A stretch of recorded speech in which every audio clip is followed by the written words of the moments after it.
현대 HCN 충북방송이 선정한 올 한 해를 달구인 10대 뉴스 순서입니다. 올 한 해 충북은 전국을 뒤흔든 강력 사건들이 잇따르면서 범죄의 도시라는 오명을 썼습니다. 전 남편을 잔혹하게 살해한 고유정 사건을 비롯해 진천 종중원 방화 사건과 영구 미제 사건으로 남을 듯했던 화성 연쇄 살인 사건의 진범이 지난 94년 청주에서 처제를 살해한 이춘재로 밝혀지는 등 중대한 사건이 많았는데요. 하지만 조은누리 양이 실종 11일 만에 극적으로 돌아오면서 전 국민에게 희망과 기쁨을 안겨주기로 했던 한 해였습니다.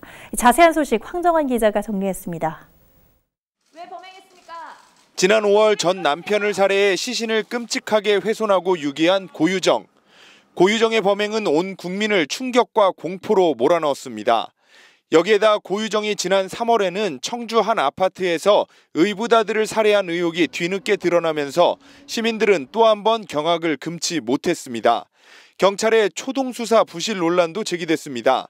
경찰이 당초 의붓아들 살인사건 조사 과정에서 고유정을 참고인 신분으로만 조사를 하는데 그친 것으로 드러나면서 국민적 공분을 사기도 했습니다.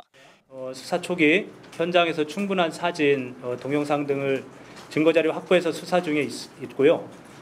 또한 디지털 포렌식 및 그 전문가 그룹의 자문 등을 통해서 신중하고 세밀하게 수사 진행 중에 있습니다. 결국 경찰은 전 남편 살해 방법과 유사하게 현 남편 36살 A씨에게 카레 등의 수면제 성분을 넣고 A씨가 잠든 사이에 고유정이 의붓아들을 살해한 것으로 결론 냈습니다.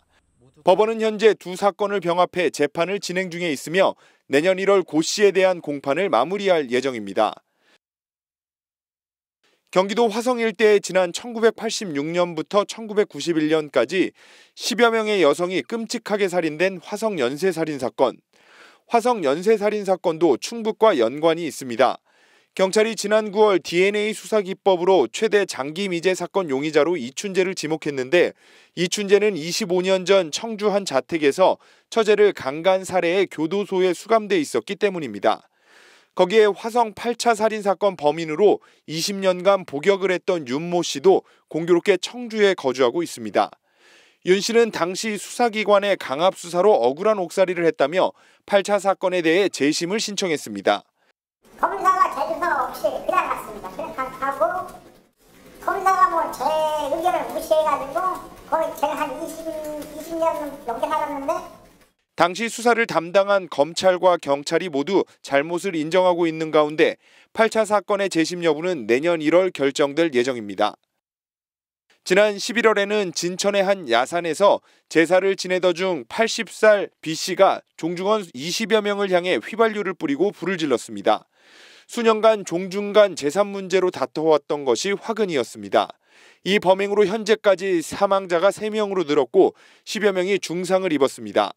종중원 84살 C씨는 그 자리에서 숨졌고 지난달 23일에는 80살 D씨가, 지난 10일에는 79살 E씨가 병원에서 치료를 받다가 숨졌습니다.